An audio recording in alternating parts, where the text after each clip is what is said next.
Joseph Parker gave an interview with Ring Magazine, and it's available on YouTube. I recommend you give it a watch. He is talking about, various things in the build up to this fight, saying that it's basically now about recovering, just making sure that he's at optimum, zone, fight zone anyway, or peak, and everything for fight night. He's talking about various training methods he's been doing, training late at night to try and acclimatise to the time in Saudi, because there is a time difference between Saudi Arabia and the UK. It's about, 2-3 hours. So if he's fighting, let's say 10 p.m. UK time, that's going to be about 1 o'clock in the morning, thereabouts, midnight, 1 o'clock. So trying to, optimize, his body clock, so to speak, to be kind of peaking when you want to, and obviously the later those shows go, you're going to get tired. If you're used to, going to bed by 10:30, 11 o'clock UK time, well, it's going to be a bit of a shock to the system, isn't it? When you get to Saudi, it's 1 a.m.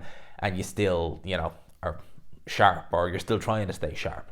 But crucially in this interview, he's again talking about Daniel Dubois. He's talking about Daniel Dubois trying to, basically he's saying that, yeah, Dubois is confident, but he's going to try and bring out, I'm paraphrasing, the quote-unquote quitter in him. He mentioned Joe Joyce, he mentioned Alexander Usyk, and it's not the first time Joseph Parker's mentioned this in the build-up to this fight. It's not the first time. And it reminds me a little bit of when Otto Wallin was getting... Now, Joseph Parker is much better than Otto Wallin. Much better. It reminded me a little bit of when Otto Wallin was getting ready to fight Anthony Joshua. Now, in the build-up to that fight, Otto Wallin, I'm not making excuses here, but he didn't look... He's never out of shape, Otto Wallin, but he didn't look in incredible physical shape, to say the least. And considering he only had a fight, literally, two and a bit months prior, you make you wonder what he did. In the build-up to that fight, all he ever talked about was AJ's fragile mindset. And that's all he talked about was, AJ's fragile mind, AJ's fragile mind, AJ's fragile mind. Okay, right, but, how do you plan on exploiting that? How do you plan on, making AJ question himself? How do you plan on, taking advantage? If, in fact, you believe AJ has a fragile mind going into that fight, how do you plan on, making that count for you? Considering the fact, I know Joseph Parker's not a former sparring partner of Danny Dubois, but in Wallin's case, it's like, you're a former sparring partner, and, by all accounts, you never even came close to getting the better of him in sparring. So again, how do you make this count? You're relying too much on it. And part of me wonders, is Parker relying a little bit too much on that with Daniel Dubois? Because you got to remember, at the end of the day, yes, he's quit twice, and even though Daniel Dubois, when he quit against Joe Joyce, he was in his very early 20s. He would have been about 22, 23, thereabouts, 20, probably would have been about 21, 22, thereabouts, right? So when he quit against Joe Joyce, yes, he was young.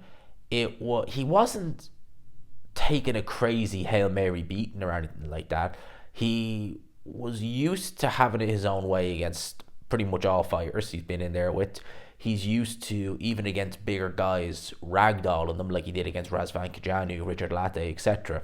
Nathan Gorman, even though Nathan Gorman wasn't bigger, you know what I mean? He's used to ragdolling these big guys. He couldn't do that with Joe Joyce, and Joe Joyce was very sharp and was very good that night. He was very good that night, really, really good.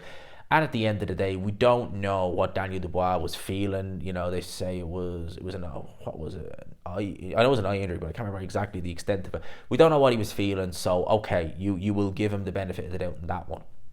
It happens then against Alexander Usyk in a fight where, again, he's not necessarily taking a beating per se. He's losing the rounds very, very clearly, a lot more clearly than he was losing to Joe Joyce. But, there's never a point in that fight where you're looking and thinking, oh, God, he's taking some serious punishment. Not really. And you could see the writing was on the wall that he was kind of checking out a bit in that fight as the rounds are progressing, really after the fifth round. I know he'll turn around and say, it's because they robbed me, it was a low blow. No, because you kind of, I think, knew at that point, and as well as that Usyk adjusted at that point, I think it was like, you knew kind of, all right, look, the one weapon I had was that body shot, and now it's gone, and, well, what can I do now? So he checked out mentally in that fight.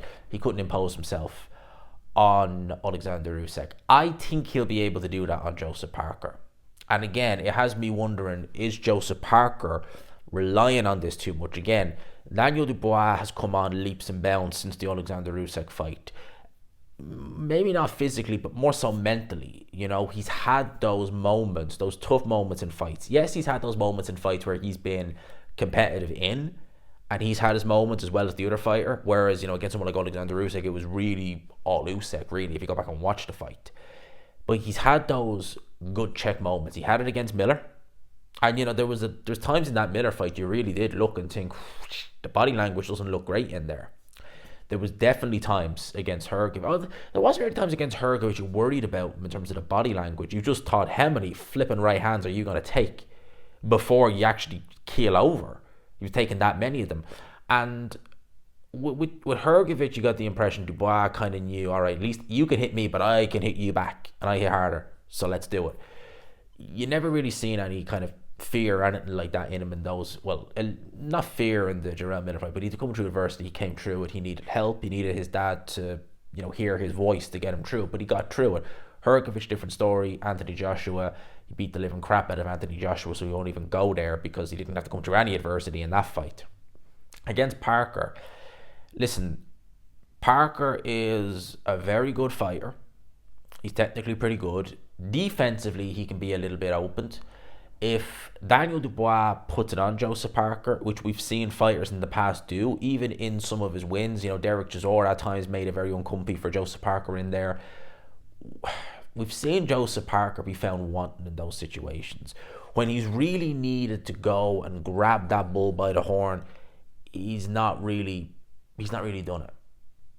Now, who's to say it won't be different this time? I don't know. But who's to say if he does, Daniel Dubois won't have an answer? And as well as that, Joseph Parker, as I said, he's not... everyone is defensively better than Joe Joyce, but Joyce was able to... That was mad against Boy, if you watch that fight back. That was really mad against Boy. Usyk just... he couldn't do anything to Alexander Usyk. I don't see a similarity with Joseph Parker. And when Joseph Parker starts talking about, I'm going to bring him to that, I'm going to make him quit, he's going to quit, he's got quit in him. He might still, but I don't necessarily think Joseph Parker is going to be the type of guy to do that. And who's to say if... because Daniel Dubois has a tendency to come out very quick. He does. Who's to say if he comes out very quick like a bat out of hell, he doesn't end up intimidating Joseph Parker with his own punching power? Because Parker, although against Zhilei Zhang, when he was dropped, he was dropped twice. They were from fairly innocuous looking shots. Joseph Parker wasn't fought at a pace. I'm sure he was thinking, I'm reasonably safe at times. I can do this. Daniel Dubois is going to set a pace and he's going to work. And I don't know how Joseph Parker is going to handle that.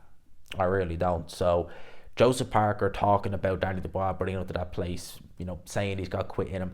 He might very well still have quit in him. But is Joseph Parker the guy to expose that or exploit that? Jury's out on that one. If Joseph Parker wins this fight, I don't think Daniel Dubois will quit. I think it may be Joseph Parker winning this fight on points, just accumulating, points as the fight goes on. Not necessarily boxing on the back foot, but just, looking to be the busier guy, looking to just, for every kind of one or two shots Daniel Dubois throws, beat him to the punch, or at least try to, or, throw another 2 or 3 punch combination. That's how I think he's going to win this fight. Potentially he might be able to get to him late, who knows, if it's a particularly tough affair, grueling fight. But again, in those tough, grueling fights, when does Joseph Parker come out? Joseph Parker, and I'll end it with this. I've said this once, I will say it again.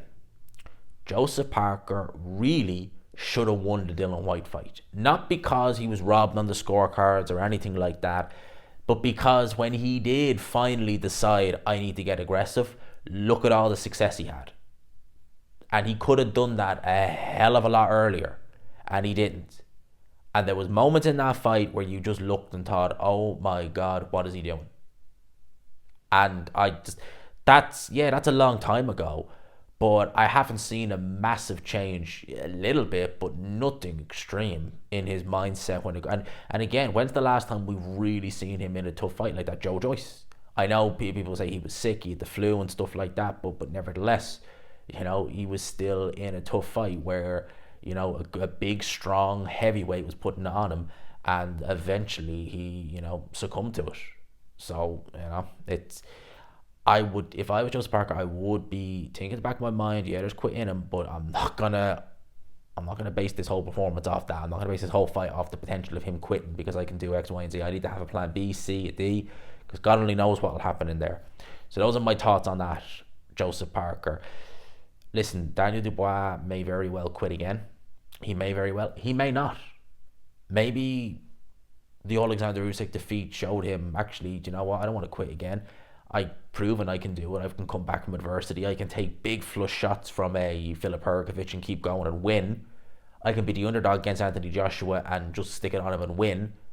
I'm better than I thought I was. I have more confidence than I thought, and he's looking a lot more confident now. So, I don't know. Don't always bank on that.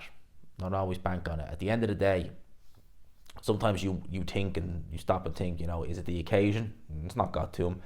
When it has been tough, like against Miller, like against Hrgovic, he's weathered the storm. So, I wouldn't bank him. If I was a betting man, I would say no one's going to Vegas on him necessarily quitting. Let me know your thoughts in the comment section below. Hope you enjoyed the video. Smash the like button if you could. Hit subscribe, of course, if you haven't already. And until next time, people. Peace.